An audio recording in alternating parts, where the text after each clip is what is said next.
Assalamualaikum warahmatullahi wabarakatuh.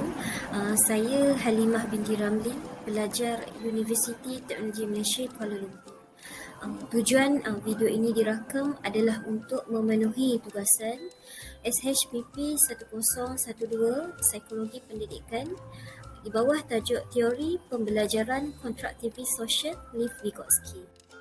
Sebagai pengenalan, secara umumnya konsep konstruktivisme ialah teori pendidikan yang memandang pelajar sebagai pelajar dan bukannya guru ilmu.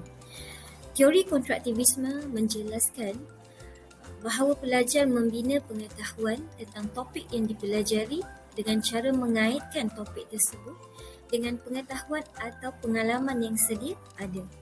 Namun setiap orang tidak selalu menerima ilmu secara bulat-bulat.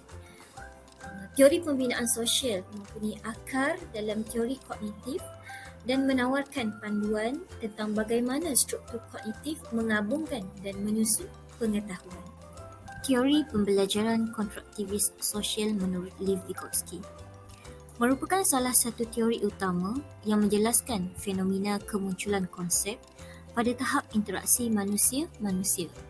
Menurut Lev Vygotsky, secebis pengetahuan khusus muncul melalui interaksi berkaedah logik dan emosi dengan orang lain sambil mengekalkan konteks sosial yang penting untuk pembelajaran. Satu teori pendidikan yang melihat pelajar mempunyai pengetahuan atau pemahaman dan melihat mereka sebagai sumber ilmu dikenali sebagai kontraktivisme. Pelajar membina pengetahuan tentang topik yang mereka pelajari berdasarkan pengetahuan yang mereka miliki dengan pengalaman sedia ada mereka dan menyebabkan mereka tidak menerima bulat-bulat pengetahuan yang disampaikan. Antara ciri-ciri penting dalam teori kontraktivis sosial ialah zon perkembangan proksimal ataupun lebih dikenali sebagai ZPD. ZPD itu ialah set aktiviti yang kanak-kanak dirasa tercabar ataupun rasa susah dengan satu aktiviti tetapi masih boleh belajar dengan bantuan orang dewasa seperti guru atau rakan yang bijak.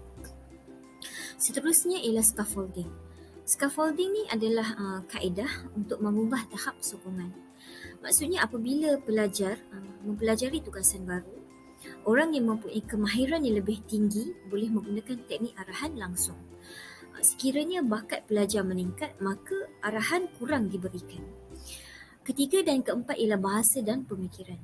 Seperti kita sedia maklum, bahasa merupakan alat budaya untuk berkomunikasi. Menurut Vygotsky, bahasa digunakan untuk lebih daripada sekadar komunikasi sosial. Namun Jane Piaget mendakwa bahawa ucapan dalaman adalah mementingkan diri sendiri dan tidak matang.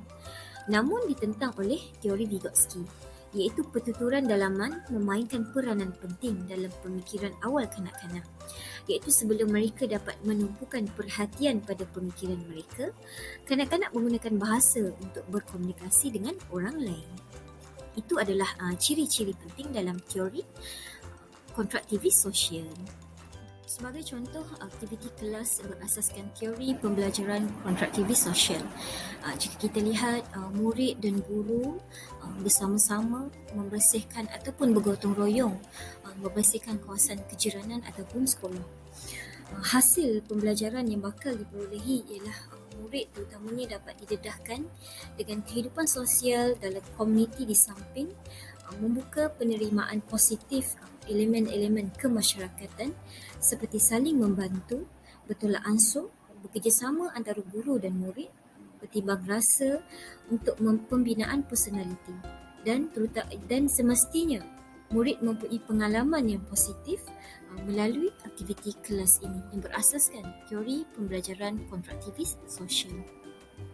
Kepentingan dan peranan guru dalam teori pembelajaran kontraktivis sosial.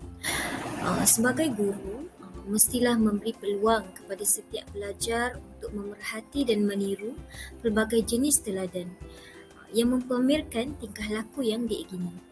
Untuk menjadi contoh teladan kepada kelas, guru mestilah mempunyai sikap dan perwatakan yang positif semestinya dan untuk menjadikan seorang guru itu dipandang tinggi. Baik, sekiranya guru ingin menjadi lebih berkesan, Mereka mesti menggunakan rakan sebaya pelajar mereka sebagai contoh teladan. Guru boleh menggunakan pelajar yang popular atau berjaya sebagai teladan kepada murid lain. Guru juga mesti mempunyai belas kasihan untuk memenuhi keperluan kasih sayang dan mesti berkongsi fikiran, perasaan dan idea dengan pelajar. Rumusan teori pembelajaran kontraktivis sosial. Kesimpulannya, teori ini sesuai ataupun berpotensi untuk digunakan sebagai alat kognitif yang berkesan, di mana pelajar boleh menggunakan imajinasi dan pemikiran kritis mereka untuk mentafsir makna dengan cara yang sesuai dengan konteks pengetahuan dan pengalaman pembelajaran dalam teori kontraktivis sosial yang dinamik. Sekian, terima kasih.